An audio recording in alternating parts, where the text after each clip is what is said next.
할렐루야. 저녁 식사 맛있게 하셨습니까? 날씨가 계속 추워지고 있습니다. 우리 감기 걸리신 분들이 꽤 많이 있으신데 우리 항상 건강 잘 챙길 수 있기를 바라고요. 서로를 위해 기도하고 또 위로하고 격려하는 우리 주님의 몸된 교회 연합하는 하나님이 연합하시듯 우리 또한 그렇게 연합하고 서로를 돌보는 그러한 주님의 귀한 우리 명성교회 모두가 되실 수 있기를 주님의 이름으로 축복합니다. 여러분, 오늘 우리 함께 읽은 7장 말씀에서는 이제 본격적으로 기드온이 미디안과 전쟁을 준비하는 말씀이 나오고 있습니다. 그런데 오늘 말씀을 보면 오늘 이제 집중해서 보려고 제가 조금 짧은 말씀으로 그렇게 준비를 했습니다. 오늘 말씀에서는 하나님께서 기드온에게 이상한 요구를 하고 계십니다. 우리 그 말씀 2절 말씀 다시 한 번 더 보겠습니다. 오늘 본문 말씀 2절 말씀입니다. 같이 읽습니다. 시작. 여호와께서 기드온에게 이르시되 너를 따르는 백성이 너무 많은즉 내가 그들의 손에 미디안 사람을 넘겨주지 아니하리니 이는 이스라엘이 나를 거슬러 스스로 자랑하기를 내 손이 나를 구원하였다 할까 함이니라. 아멘. 지금 하나님께서 미디안과 싸울 이스라엘 백성들의 수가 너무 많아서 그 수를 줄여야 된다라고 말씀하십니다. 여러분, 지금 이스라엘 백성들 군사의 수가 몇 명일까요? 3절에 그 수가 나옵니다. 32,000명이라고 되어 있습니다. 중간에 돌려보낸 수가 22,000명이고 남은 수가 10,000명이라면 32,000명이라는 얘기입니다. 그런데 미디안의 수가 얼마였느냐? 이게 오늘 말씀 이제 7장 후반부에 나옵니다. 13만 5천 명이라고 그렇게 설명합니다. 미디안이 이스라엘보다 4배의 수가 훨씬 더 많았습니다. 그런데도 하나님이 지금 2절에 어떻게 말씀하십니까? 기드온을 따르는 백성이 너무 많다라고, 그래서 돌려보내야 된다라고 말씀하십니다. 분명히 미디안보다 이스라엘의 군사수가 훨씬 적음에도 왜 하나님은 이 수가 많다라고 그렇게 말씀하실까요? 그 이유는 단순히 미디안의 수와 비교했을 때 그들이 많다 적다가 아니라 하나님의 능력을 깨닫고 하나님을 의지하기에 지금 이스라엘 수가 너무나 많다는 것입니다. 지금 기드온은 하나님의 말씀을 따라가면서도 계속 두려워하고 이 전쟁의 승리를 의심하고 있었습니다. 그래서 직전에 어떤 사건이 나옵니까? 하나님을 시험하여 양털뭉치의 기적을 요구하고 있었다는 것입니다. 여러분, 오늘 1절 말씀에서도 보시면 이스라엘 백성들이 어디에 진을 치고 있습니까? 1절에 보시면 하롯셈에 진을 쳤다라고 말씀합니다. 이 하롯이란 말이 떨림이라는 뜻으로 되어 있습니다. 지금 이스라엘이 떨림의 셈, 하롯셈에 진을 치고 있는 것은 이스라엘과 기드온의 마음 상태를 보여주는 그러한 지명이라고 할 수 있습니다. 여전히 기드온은 하나님께 약속을 받았지만 저 미디안을 보고서 우리보다 4배나 가까이 많은 저들의 수를 보면서 여전히 두려워하고 떨며 그렇게 걱정을 하고 있었다는 겁니다. 이미 기드온은 하나님께서 함께 해주시겠다라고 약속을 받았습니다. 하나님은 기드온이 확신을 얻을 수 있도록 직전에 어떤 모습들을 보여주셨습니까? 사자를 보내셔서 하나님의 말씀을 들려주셨고, 또한 기드온이 요청해서 제단에 제물을 태우는 기적을 보여주셨습니다. 거기다가 직전에 앞에서 말씀드린 것처럼 더 자신이 확신을 얻기 위해서 자신의 방법으로 요구했습니다. 하나님을 시험하는 기적인 양털뭉치의 기적을 요구하셨음에도 하나님은 그것을 들어주셨습니다. 그럼에도 기드온은 여전히 두려워서 떨고 있었다는 것입니다. 여러분, 사람이 이렇게 계속 불안해하고 떨고 있으면 어떠한 행동을 하게 될까요? 그것은 더 확실하게 자신이 의지할 수 있는 대상을 찾을 수밖에 없게 된다는 것입니다. 지금 기드온은 하나님만으로 만족하지 못하고 있습니다. 그래서 계속 하나님이 아닌 다른 특별한 것으로 확신을 찾으려고 하고 있었다는 것입니다. 그래서 오늘 본문 이후에 이제 다음 시간에 우리가 함께 볼 건데요. 본문 이후에 보시면 하나님께서 기드온에게 더 확신을 주시기 위해 적진에게 보내서 적군의 꿈을 듣고 확신을 가질 수 있도록 그렇게 만들어 주시기도 하는 것을 볼 수 있습니다. 이런 기드온에게 하나님은 요구를 하고 계시는 것입니다. 이제 다른 것을 의지하거나 다른 것에 집중하지 말고 오직 하나님만을 바라보고 하나님을 의지하는 사람이 되라고 말씀하고 계시는 것입니다. 여러분, 사람이 단순하게 생각할 때는 우리가 신앙적인 모습으로 볼 때 32,000명이 그거의 4배가 되는 13만 5천 명과 싸워서 이기게 된다면 우리는 그것을 하나님께서 주신 은혜이고 기적이라고 생각을 하게 될 것입니다. 그런데 왜 하나님은 그럼에도 그 인원수를 줄이라고 말씀하시느냐? 그 이유는 사람은 참 간사하게도 시간이 지나면 그 은혜는 잊어버리고 자신이 했고 운이 좋았다라고 생각하고 하나님을 잊어버리기 쉽다는 것입니다. 지금까지의 이스라엘 사람들의 모습이 바로 그러한 모습이었습니다. 처음에는 하나님을 고백하고 하나님께 감사했지만 시간이 지나면 어떻게 되었습니까? 하나님의 은혜는 잊어버리고 자신의 힘으로 했다고, 자신의 힘을 의지하고 우상들을 의지하며 살아갔던 사람들입니다. 이러한 이 하나님의 백성들의 습성을 잘 알고 계시기에 하나님께서 이제 이들의 인원수를 줄이라고 그렇게 말씀하고 계십니다. 3절 말씀 우리 같이 읽겠습니다.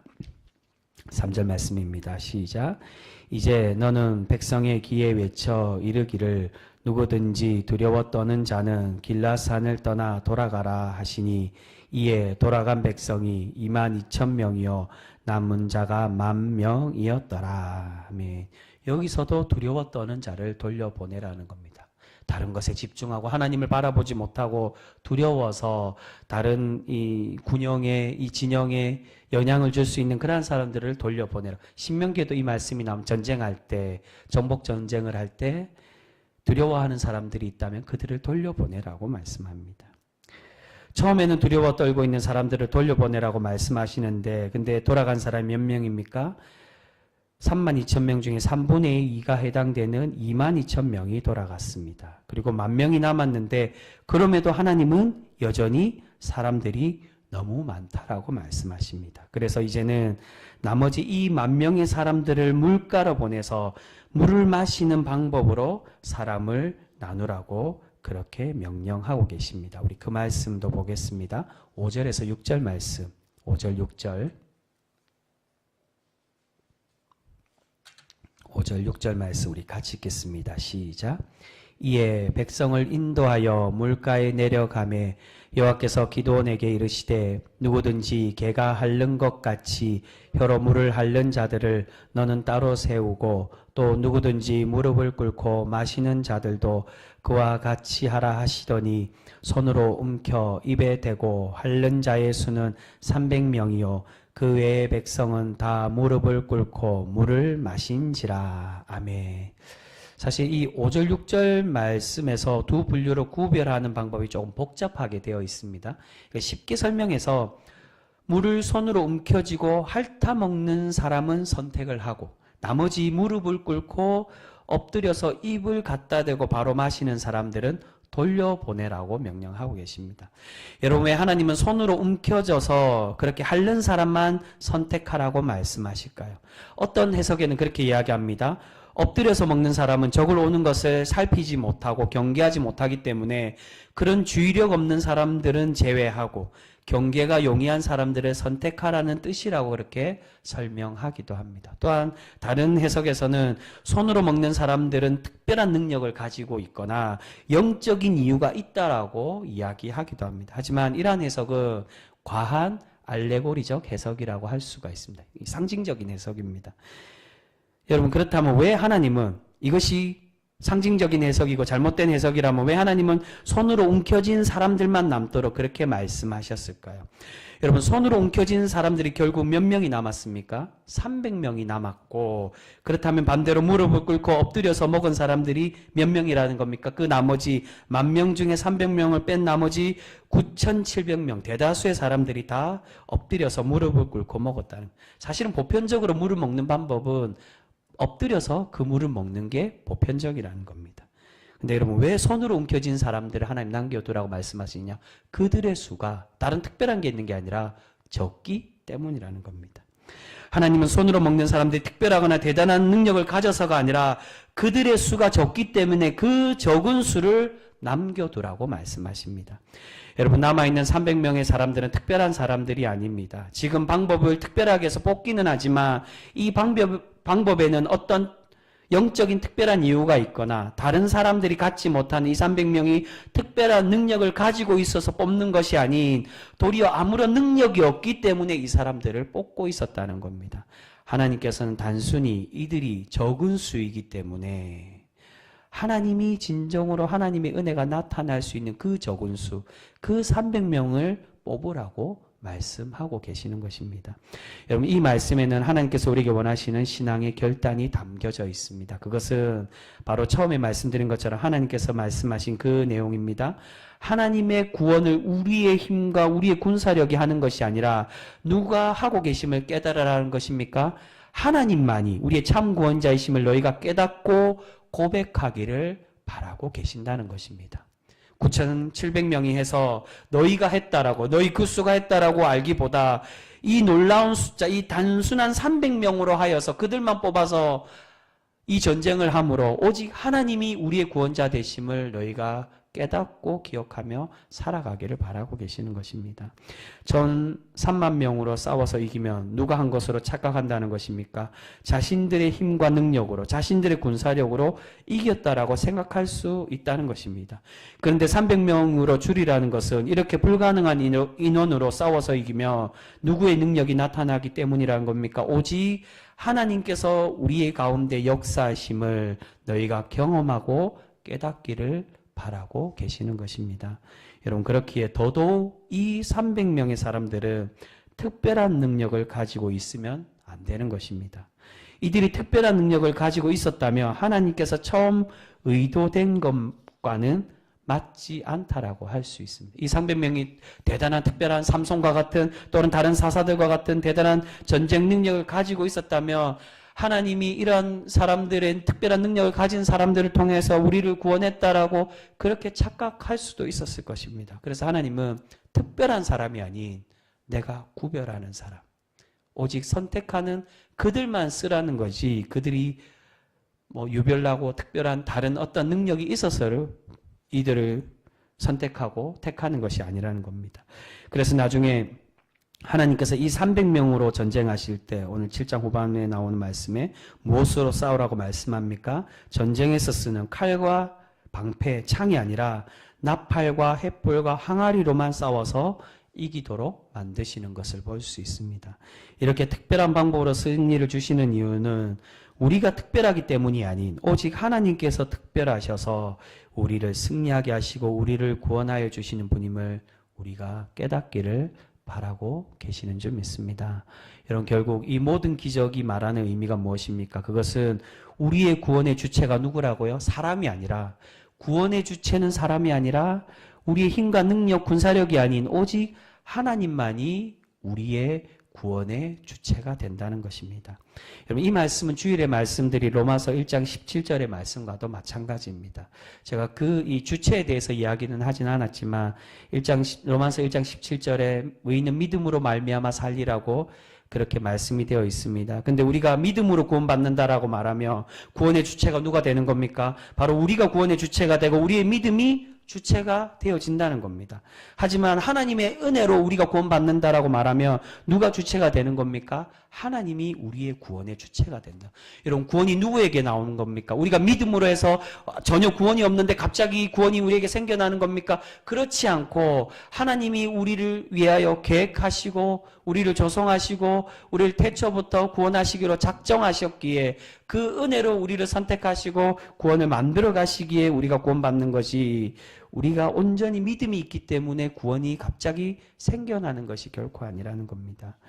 여러분, 지금 기도는 계속 구원의 주체가 자신이 되고 싶어 했습니다. 계속 기적을 요구하고 응답을 요구하고 있었던 것이고, 자신의 손으로, 앞에 장에 그 말이 나옵니다. 나의 손으로 구원하기 원하신다면 자신의 손으로 구원하여 달라고 요청을 하고 있었습니다. 자신이 이런 응답을 받으면, 많은 군사력으로 인해 또는 많은 기적이 일어나서 그들을 구원하면 자신이 이런 응답을 받아서 이스라엘을 구원하는 자신이 그런 주체가 될 것이라고 기도원은 착각을 하고 있었던 것입니다. 여러분, 하나님께서는 처음에 기도원의 요청을 다 들어주셨습니다. 그러다가 결정적일 때, 이제 미디안과 전쟁을 할 때 어떻게 말씀하십니까? 이제는 너도 결단을 하는 신앙인이 되라고. 너의 믿음을 나에게 보이며 하나님 앞에 네가 신앙으로 결단하고 자신을 비워내고 온전히 하나님만을 바라보는 그러한 신앙인으로 세워지라고 기도원에게 요구를 하고 계십니다. 사랑하는 성도 여러분, 지금 하나님은 기도원에게 자신을 부인하고 자신의 것을 비워내고 오직 하나님만을 바라보기를 바라시며 말씀하고 계십니다. 여러분, 우리 하나님은 우리의 신앙이 아직 성숙되지 않고 어린아이와 같을 때는 우리가 때를 쓰고 보채는 것에 다 들어주시기도 합니다. 그런데 결정적일 때 어떻게 하신다는 겁니까? 이제 우리가 우리의 신앙을 하나님께 보여야 할 때, 그때 하나님께서는 우리에게도 신앙의 결단을 요구하시고 우리가 비워내고 하나님만을 바라보는 사람이 되라고 말씀하실 때가 많이 있다는 겁니다. 때로는 힘들고 어려운 고난이 그러한 하나님의 결단을 요구하는 시간일 때도 있습니다. 그럴 때 우리가 불평이 아니라 오늘 기도원이 결국 꾸역꾸역 두려워 떨면서도 하나님을 쫓아 하나님 뜻대로 그렇게 순종했던 것처럼 우리가 하나님의 그 부르심에 그 결단을 요구할 때 우리의 믿음을 고백하고 믿음으로 온전히 드리며 살아갈 때 하나님이 우리의 모습을 기뻐 받아주실 줄 믿습니다. 여러분, 바로 그러한 신앙의 모습을 보인 사람이 바로 아브라함이 동일한 그런 모습을 우리에게 보인 사람이라고 할 수 있습니다. 아브라함이 처음에는 어땠습니까? 미성숙하고 신앙이 연약할 때는 날마다 실수하고 실패하고 넘어지고 그러한 모습을 하나님께 보였지만 하나님은 끝까지 아브라함을 참으시고 인내하시고 아브라함을 기다려 주셨습니다. 그런데 결정적일 때 아브라함이 이삭을 낳은 이후에 어떻게 말씀하십니까? 이 이삭을 바쳐서 하나님을 더 사랑하는지, 이 이삭보다 하나님을 더 사랑하고 있는지를 나에게 보이라고 말씀하고 계십니다. 이삭을 바칠 때 그렇게 말씀하시죠. 이제 네가 이삭보다 나를 더 사랑하는 줄을 내가 알겠노라고. 하나님은 네가 그렇게 바라고 의지했던 이삭이 아니라 너희 후손이 아니라 하나님을 진정으로 의지하며 바라보는 그러한 신앙인이 되기를, 그 신앙의 결단을 나에게 보이라고 요구하고 계십니다. 여러분, 오늘 하나님께서 기도원에게 너를 따르는 백성이 너무 많다고 그들을 줄이라고 말씀하시는 것처럼 우리 또한 하나님을 온전히 의지하지 못하게 만드는 돌려보내고 줄여야 될 세속적인 그러한 것들이 혹여 있지는 않습니까? 처음 은혜를 받을 때는 하나님께서 하셨다라고 고백하고 감사하다가 시간이 지나면 하나님이 아니라 다른 것으로도 가능한 것이라고 마음이 변질되고 하나님과 멀어지고 있는 우리의 그런 모습들은 있지는 않습니까? 여러분, 오늘 하나님께서 우리에게 동일하게 요구하고 계십니다. 하나님이 아닌 다른 것을 고백하고 의지하는 것들을 이제는 제하여 버리고 오직 하나님만을 바라보고 하나님만을 의지하기를 우리에게 바라고 계시는 줄 믿습니다. 여러분, 오늘 하나님께서 단 300명으로 13만 명이 넘는 미디안을 이기셨던 것처럼 우리 또한 오늘도 하나님께서 나를 위하여 일하고 계시고 친히 놀라운 기적을 부어주실 것을 온전히 믿고 고백하는 그러한 거룩한 성도 우리 모두가 되실 수 있기를 소망합니다. 여러분, 과연 우리는 줄여야 될 것이 무엇입니까?